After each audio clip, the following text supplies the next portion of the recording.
Everyone, सब कैसे आपसे बच्चे? मैं ऐसा करता हूँ कि आपसे बच्चे स्वस्थ होंगे। चलिए, आज की इस नई वीडियो में हम आप सभी बच्चों को एक नया चीज बताने जा रहे हैं। How to score in math 95%। यानी कि जो बच्चे इस बार 2024 में बोर्ड एग्जाम देंगे, किसी कोई भी स्टेट बोर्ड हो, उनसे एग्जाम देने जा रहे हैं, तो चाहे वो बच्चे 12th के हो चाहे 10th के हो, उन सभी बच्चों के लिए एक नया अपॉर्चुनिटी है, यानी कि मैथ में 95%। मैं यहाँ पर बात कर रहा हूँ ओनली ऑन मैथ का, ओनली ऑन मैथ का बात करूँ। मैथ में कितना 2024 में, यानी कि 2024 में जो बच्चे एग्जाम देंगे, क्या देंगे, कौन सा एग्जाम देंगे? तो बोर्ड एग्जाम्स। बोर्ड एग्जाम्स कौन कौन से बच्चे देंगे बोर्ड एग्जाम्स? तो 10th और 12th क्लास के बच्चे। तो इन सभी बच्चों के लिए मैं कह दूं कि हम कैसे मैथ में 90% यानी कि 90 से ज्यादा मार्क, 100 मार्क, 100 नंबर का मार्क होता है जी, 100 में से 90 प्लस मार्क कैसे लाना है। हमको भी आया था 10th में और 12th में, दोनों में 90 प्लस मार्क हमको आया होगा। नहीं, मैं नहीं मानता। ठीक है, तो चलिए आज हम जानेंगे कि कैसे लाएंगे, कौन कौन से टिप्स को फॉलो करना है। वैसे कि बोर्ड पर लिखी हुई हूँ मैं, 5 को टिप है, इस 5 को टिप को फॉलो करना है। ईमानदारी से आप फॉलो कर रहे हैं तो बेस्ट है, बहुत अच्छा तैयार चल रहा है आपका।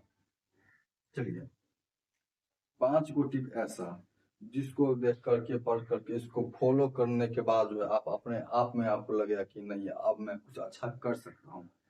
क्या कर सकता हूँ? कुछ अच्छा कर सकता हूँ। ठीक है, तो सभी बच्चे ध्यान दीजिए, ठीक है ना, मैं बताने जा रहा हूँ। और वीडियो को शुरू से लास्ट तक देखिएगा, वीडियो को स्किप करके ना देखें।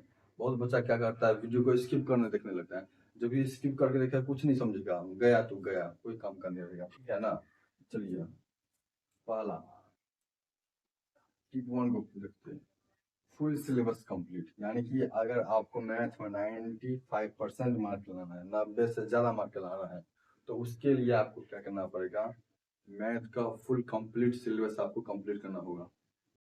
बात तो सही है। ये नहीं जो आधा अधूरा सिलेबस पढ़ रहे आधा किताब, और उसमें चाहते हैं कि हम 90 प्लस आ जाएगा, सो नहीं हो पाएगा। चाहते हैं हम आधा अधूरा किताब पढ़ के चले जाएंगे 90% लाएंगे, तब संभव नहीं है, संभव नहीं है। इसके लिए आपको फुल सिलेबस कंप्लीट करना पड़ेगा, ए टू जेड आपको पढ़ना पड़ेगा मैथ। ठीक है, इसमें तो कोई कॉम्प्रोमाइज नहीं है, इसमें तो पढ़ना ही पढ़ना ए टू जेड, चाहे कोई भी क्लास हो, 10th हो या 12th हो, ये दोनों के लिए बात है। जितने भी बात हो रहा ना, इन दोनों क्लास के लिए मैं पहले बोल रहा हूँ। दूसरा क्या है, DPPS।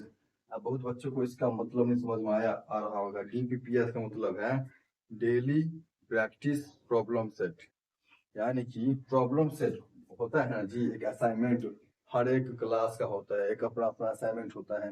जैसे एनसीईआरटी में बनाता होगा, तो एनसीईआरटी जो बनाता होगा तो एनसीईआरटी बुक में देता होगा साइड में, सबसे लास्ट में साइड में मिसलेनियस क्वेश्चन, तो उस मिसलेनियस क्वेश्चन को बनाइए।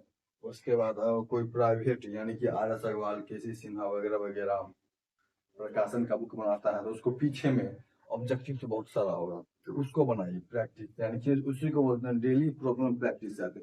वैसा प्रैक्टिस सेट जिसमें आपको बड़ा ही प्रॉब्लम होगा। ठीक है, तीसरा नंबर क्वेश्चन, तीसरा नंबर देखिए, तीसरा नंबर है कंटिन्यूटी रिवीजन। आपको लाना है 90 पर मार्क, तो 90 पर मार्क लाने के लिए आपको क्या करना पड़ेगा, कंटिन्यूटी रिवीजन।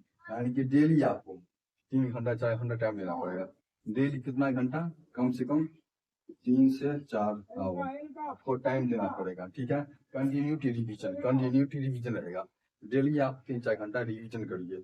ठीक है, डिफरेंशिएशन हो, इंटीग्रेशन हो, मतलब कि ट्रिगोनोमेट्री हो, कोऑर्डिनेट ज्योमेट्री हो, रियल नंबर हो, इन सब को आपको टाइम देना पड़ेगा। कंटिन्यूटी रिवीजन यानी कि आपको डेली पढ़ना पड़ेगा, डेली। ये नहीं जो आप एक दिन पढ़ लेते हैं, दूसरा 2-3 दिन नहीं पढ़ेंगे, ऐसा नहीं होगा, आपको डेली पढ़ना पड़ेगा। ठीक है, चलिए 4 नंबर टिप में देखते हैं, प्रैक्टिस फॉर क्वेश्चन बैंक।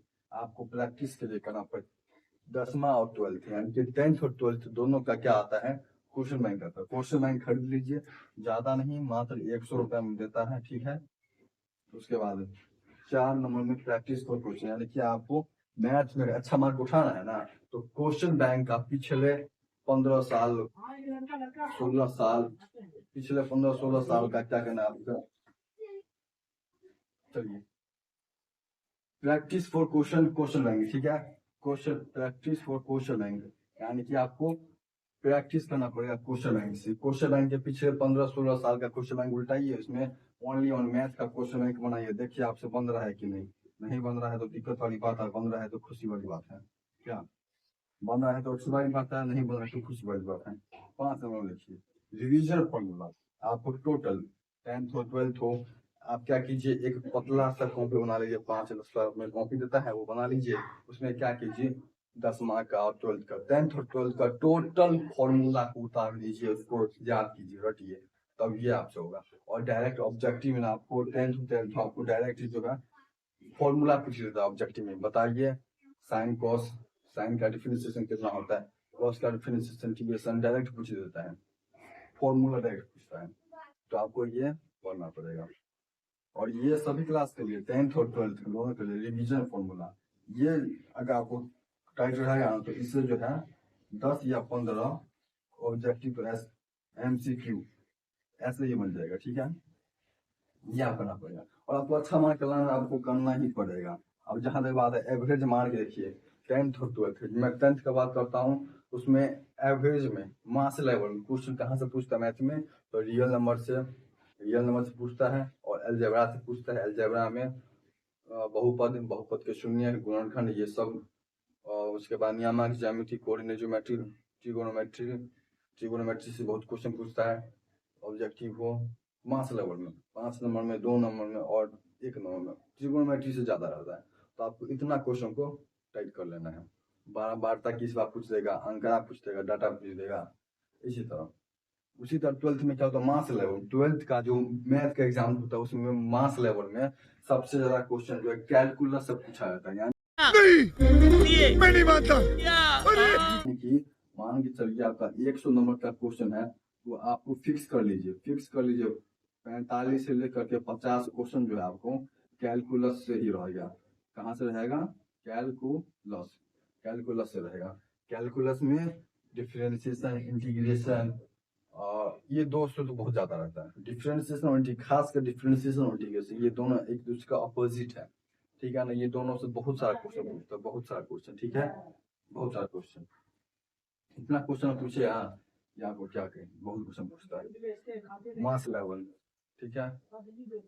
उसके बाद 12th में वेक्टर से बहुत पूछता है, वेक्टर से 1 नंबर, वेक्टर से ऑब्जेक्टिव बहुत पूछता है। आई कैप जे कैप रहता है, इसको क्रॉस प्रोडक्ट करना होता है, डॉट प्रोडक्ट करना होता है, बहुत आसान होता है। वेक्टर से पूछा जाता है, यानी कि वेक्टर, मैट्रिक्स, डिटरमिनेंट और डिफरेंशिएशन और इंटीग्रेशन, ये 4 चैप्टर ऐसा है जिससे कि ऑब्जेक्टिव मास लेवल में पूछा जाता है। तो ठीक है, सभी बात मैंने समझा ही दिया कि कैसे पढ़ना है, इस तरह से पढ़ लीजिए। 95% लेके आ जाइए, हमको मिठाई खिलाइए, क्या, ठीक है ना। हाँ, इसे हम इसी तरह से करना है, कुछ नहीं करना है, बस इतना पढ़ लीजिए, कोई दिक्कत नहीं होगा। चलिए रहते हैं आज के इतने ही, यहाँ तक, मिलते हैं अगले वीडियो में। वीडियो अच्छा लगा हो तो और वो जो लाल वाला बटन है उसपे भूकंप लेके आओ या फिर भूचाल, मुझे नहीं पता, बस क्लिक हो जाना चाहिए। क्या सब्सक्राइब कीजिए, लाइक कीजिए, कमेंट कीजिए एंड अपने दोस्तों के पास शेयर कीजिए।